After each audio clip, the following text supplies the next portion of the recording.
Bonjour et bienvenue dans l'émission IT Interview consacrée aujourd'hui aux problématiques des télécoms. Une évolution souvent trop rapide avec des offres trop nombreuses et complexes. Les abus, surcoûts et manques à gagner sont désormais devenus monnaie courante pour les opérateurs de télécom. Un secteur concurrentiel où les défis et enjeux sont pourtant nombreux. De ce constat, des logiciels et outils émergent en se positionnant comme des alternatives à la demande. Alors quelles sont les problématiques des télécoms aujourd'hui? Quels sont les défis et enjeux à court terme? Pour nous éclairer sur le sujet, deux intervenants avec à ma droite Abraham Baumer, directeur associé chez Cefast, bonjour. Bonjour. Et à ma gauche, Paul-Antoine Gerbet, chargé de développement également chez Cefast. Bonjour. Alors première question, quel est l'éventail des problématiques liées aux télécoms aujourd'hui en France? Les problématiques sont nombreuses. On peut, à mon sens, parler en premier de la bipolarité du marché. Je m'explique. D'une part, on a un marché hyper concurrentiel où il y a des opérateurs télécoms qui s'adressent aux entreprises. Mais il y a également de nouveaux acteurs qui vont s'y adresser comme des hébergeurs, des personnes qui font du copieur, des installateurs, des intégrateurs. Donc on a une concentration et c'est hyper concurrentiel avec toujours ce mot d'ordre, proposer la facture unique. C'est vraiment le maître mot marketing. D'autre part, malgré cette hyper concurrence, cette guerre des prix qui en résulte, on est sur un marché qui est quand même sclérosé par les mastodontes qui possèdent quand même le réseau et l'infrastructure. Donc on se retrouve dans une situation où les opérateurs télécoms qui vont proposer leurs services aux entreprises vont se retrouver tout de même en concurrence avec leurs fournisseurs.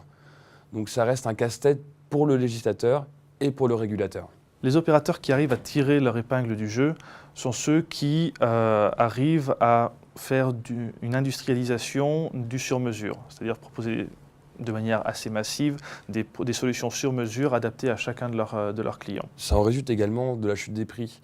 Je m'explique qu'aujourd'hui, on a beaucoup de services de communication unifiés qui sont proposés au grand public, mais également aux entreprises. Pour prendre un exemple simple, on a aujourd'hui Messenger et WhatsApp. Donc, ça ne passe pas par les SMS, donc par ce qui est facturé par l'opérateur. Donc, c'est une perte de revenus. Aujourd'hui, maintenant, les opérateurs vont proposer des forfaits limités en masse, que ce soit encore une fois en B2C ou en B2B. Et pour gagner des revenus, augmenter leur revenu moyen par utilisateur, ils ont dû se tourner vraiment vers cette société de services, proposer, accompagner les clients et donc suivre cette mutation qui est en fait finalement demandée par les entreprises. Alors à côté de ça, certains pointent du doigt une évolution trop rapide, trop complexe, voire même avec un marché trop concurrentiel. Votre point de vue? Les entreprises technologiques sont de toute façon toujours en constante évolution. On va connaître rapidement maintenant la disparition du réseau commuté téléphonique qu'on connaissait avant. Et les opérateurs vont obligatoirement devoir s'adapter à ça et migrer vers ces nouvelles technologies.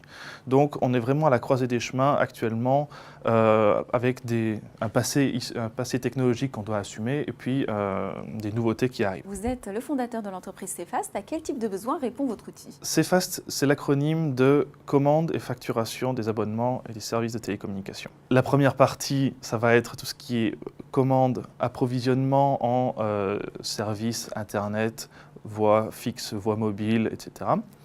Et on va avoir un deuxième aspect qui va tourner autour de la facturation, donc la facturation des abonnements et des communications fixes et mobiles.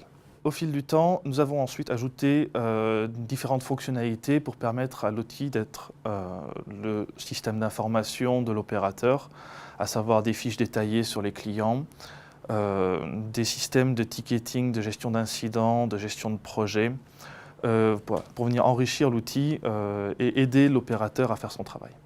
Au-delà de ça, on souhaite également permettre à l'opérateur de créer de la valeur ajoutée. Je m'explique, en un clic avec notre logiciel, l'opérateur peut donner accès à son client final à un extranet où ce dernier pourra analyser ses données, ses consommations, ses statistiques, récupérer ses documents, même accéder à des espaces d'aide en ligne. Donc on est vraiment sur une relation client qui est apportée grâce à Cefast.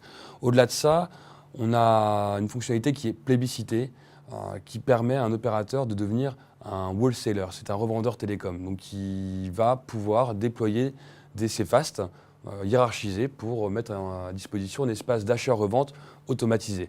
Et derrière, ces revendeurs seront structurés et eux pourront donner accès à leurs clients à un extranet, ils pourront les facturer, ils auront accès à toutes les fonctionnalités. Nous développons également des API afin de pouvoir fournir des briques de notre savoir-faire à nos clients.